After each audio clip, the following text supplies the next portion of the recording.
Welcome.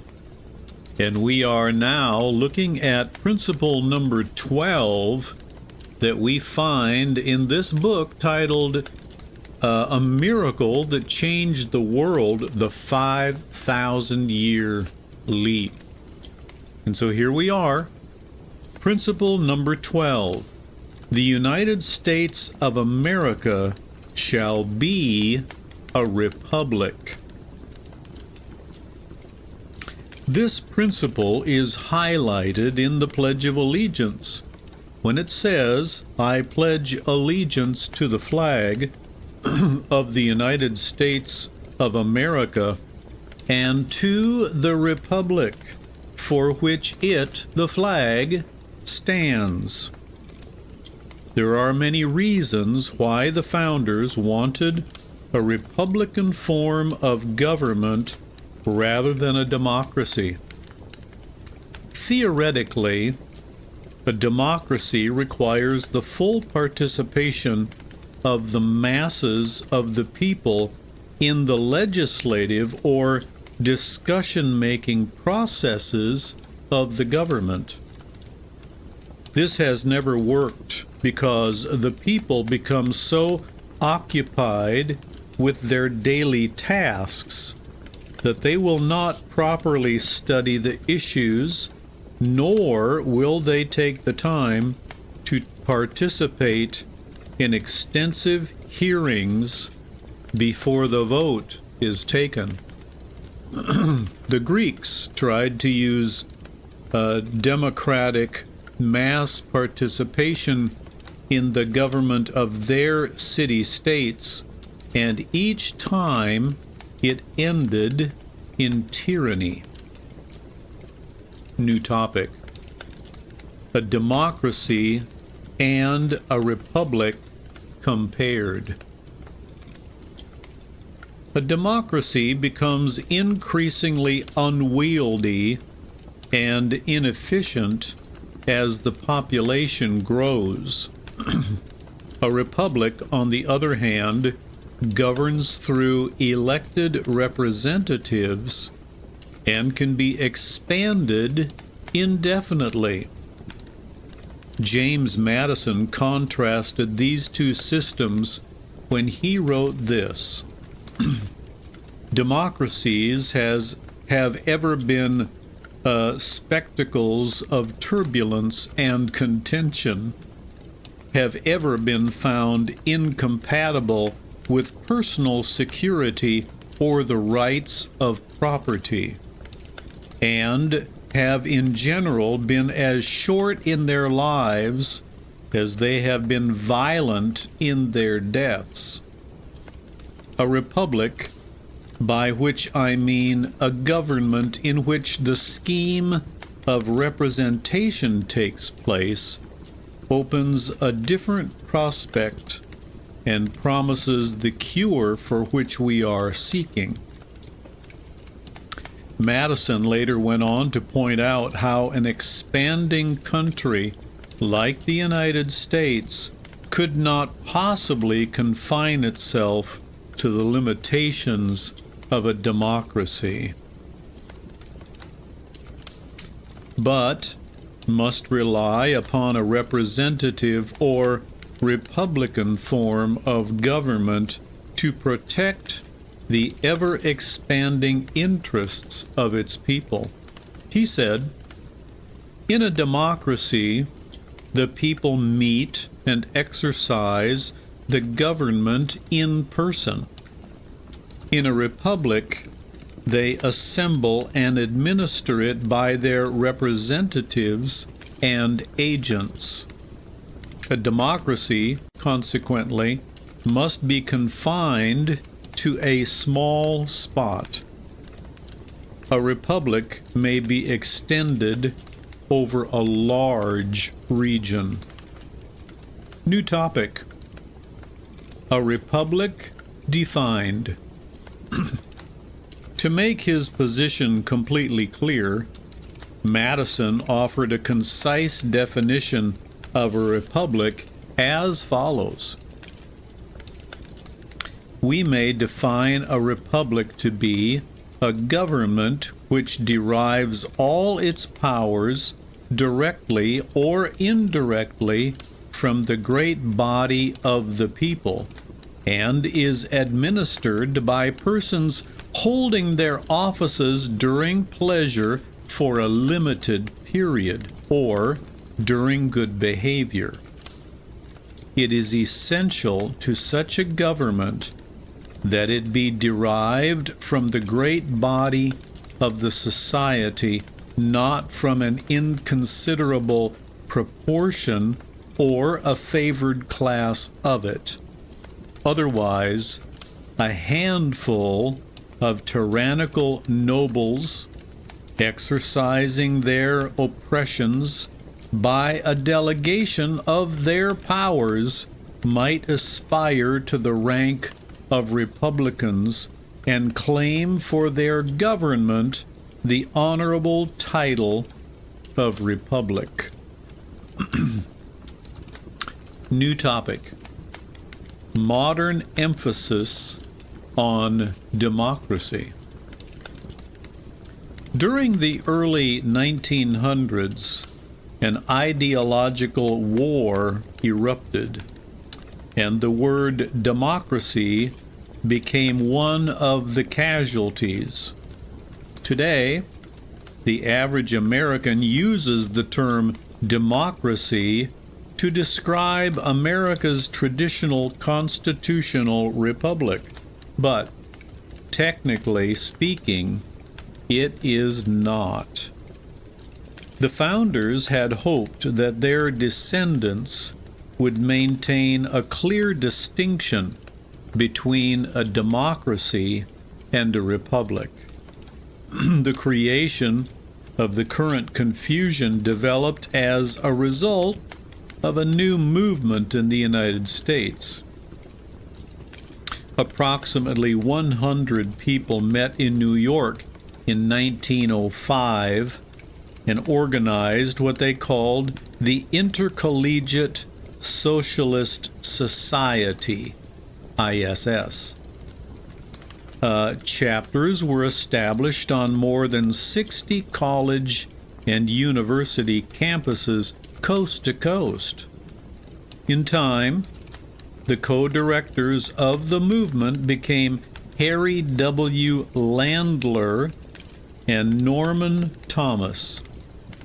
Landler explained that the ISS was set up to throw light on the worldwide movement of industrial democracy known as socialism. What was this new movement attempting to accomplish? Socialism is defined as government ownership or control of all the means of production, farms, factories, mines, and natural resources, and all the means of distribution, transportation, communications, and the instruments of commerce. Obviously, this is not a democracy in the classical sense, and it is the very antithesis of a free market economy in a republic. The ISS adopted a snappy slogan for the times: production for use, not for profit. This seemed to catch on. Hundreds of men and women who later became big names in government, press, radio, television, and motion pictures were among the early recruits. New topic: the League for Industrial Democracy. However, in 1921, the violence associated with the Union of Soviet Socialist Republics, USSR, had given the term socialism a strongly repugnant meaning to many people. The ISS, therefore, decided to change its name to the League for Industrial Democracy. The word democracy was supposed to carry the message that through the nationalization, government expropriation of all the means of production and distribution, the nation's fabulous resources would become the property of all the people, hence a democracy. Then America could enjoy production for use, not for profit. This meant that the word democracy was deceptive. Various devices were used to alert the public to the true meaning of the word. For example, the U.S. Arms Training Manual, number 2000-25, published in 1928, contained a whole section explaining the difference between a democracy and a republic in their original historic sense. New topic. Government manual defines a democracy. The manual had the following to say concerning the characteristics of a democracy. A government of the masses. Authority derived through mass meetings or any other form of direct expression. Results in mobocracy. Attitude toward property is communistic, negating property rights. Attitude toward law is that the will of the majority shall regulate, whether it be based upon deliberation or government by passion, prejudice, and impulse, without restraint or regard to consequences. Results in demagogism, license, agitation, discontent, and anarchy. It will be recalled that James Madison was almost as strong in his own historical evaluation of past democracies.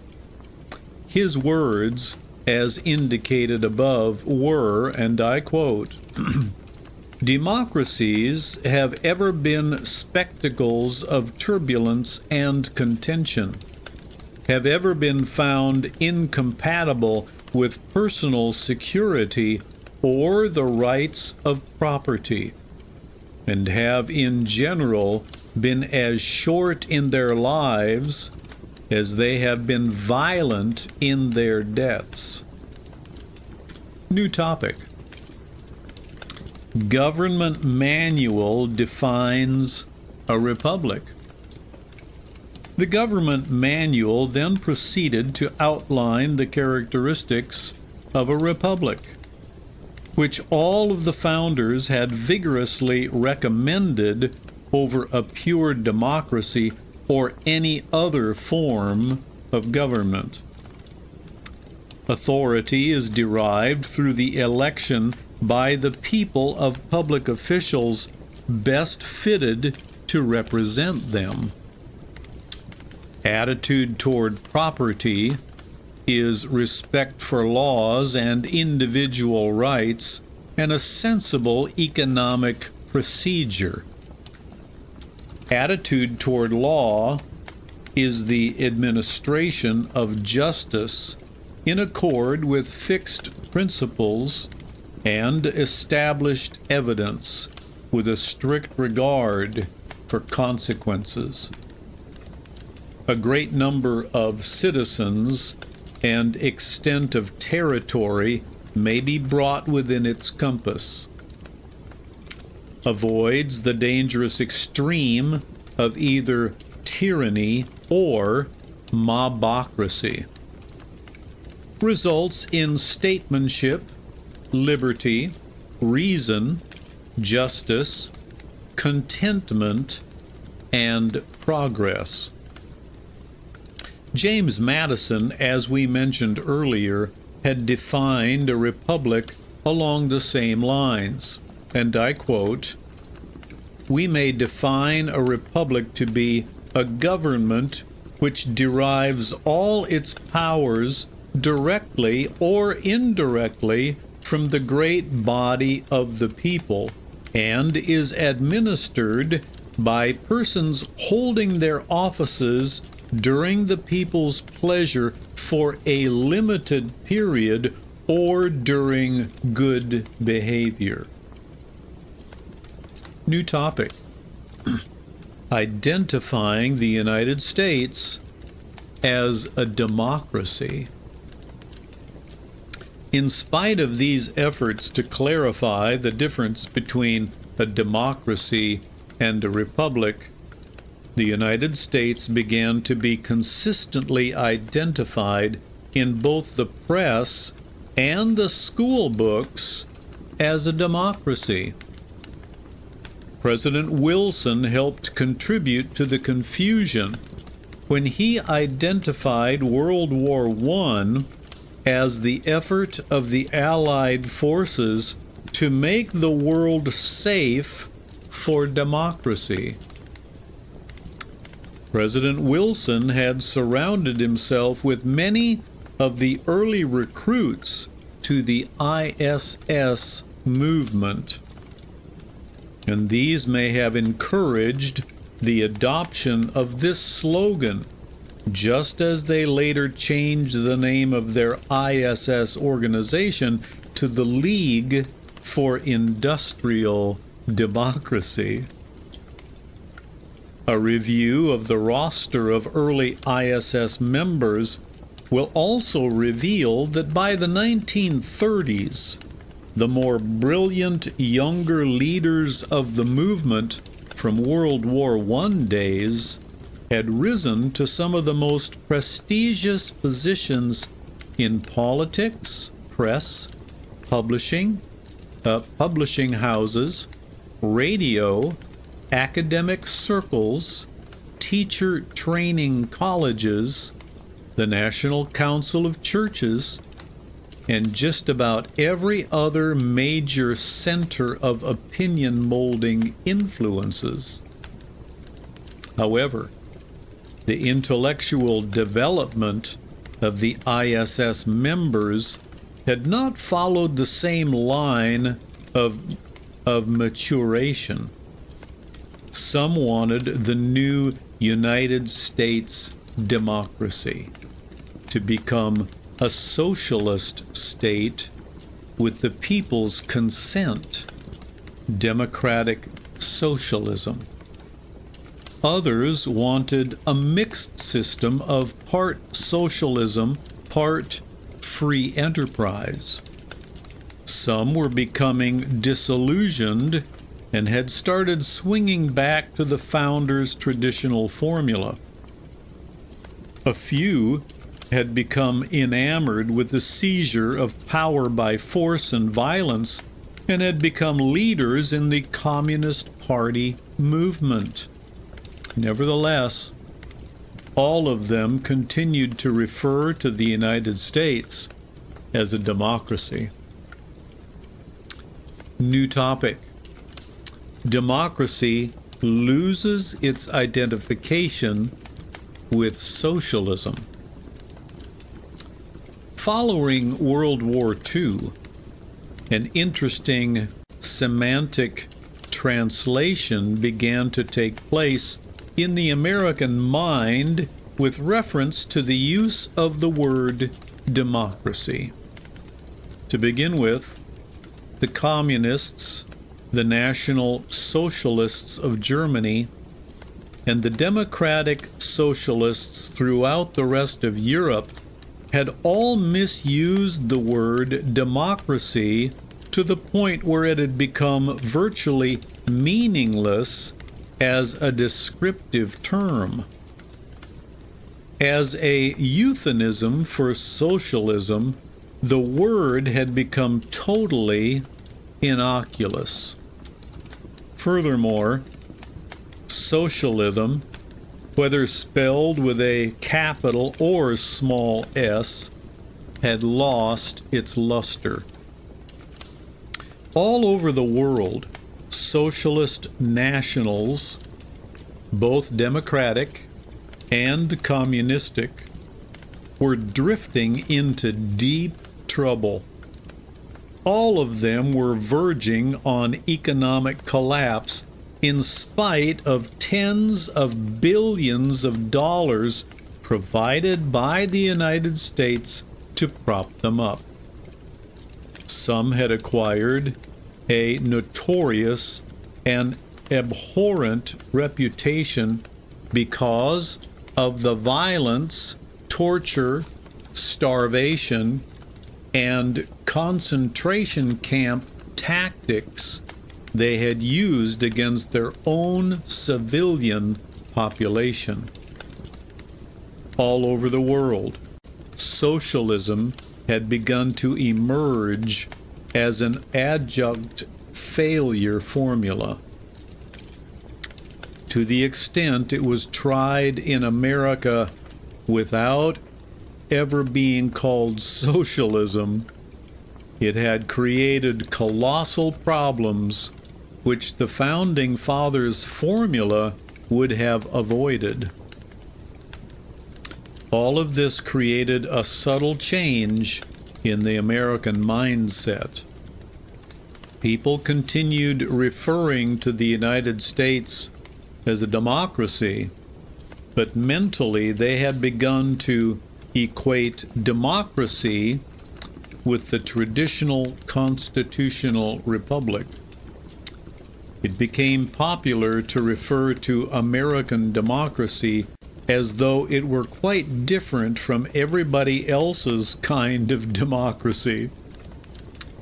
This is the statute of the word democracy in the United States today.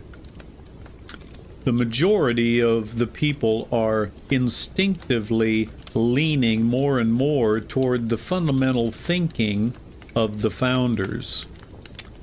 They will probably end up calling the United States a democratic republic, which is the term used by the followers of Thomas Jefferson. New topic: the attack on the Constitution. With the preceding historical picture in mind, it will be readily appreciated that the introduction of the word democracy to describe the United States was actually designed as an attack on the constitutional structure of government and the basic rights it was designed to protect. As Samuel Adams pointed out, the founders had tried to make socialism unconstitutional.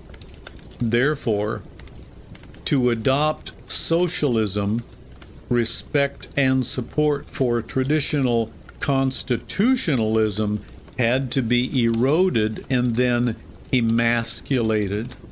In view of this fact, it should not surprise the student of history to discover that those who wanted to have democracy identified with the American system were also anxious to have Americans believe their traditional constitution was outdated, perhaps totally obsolete.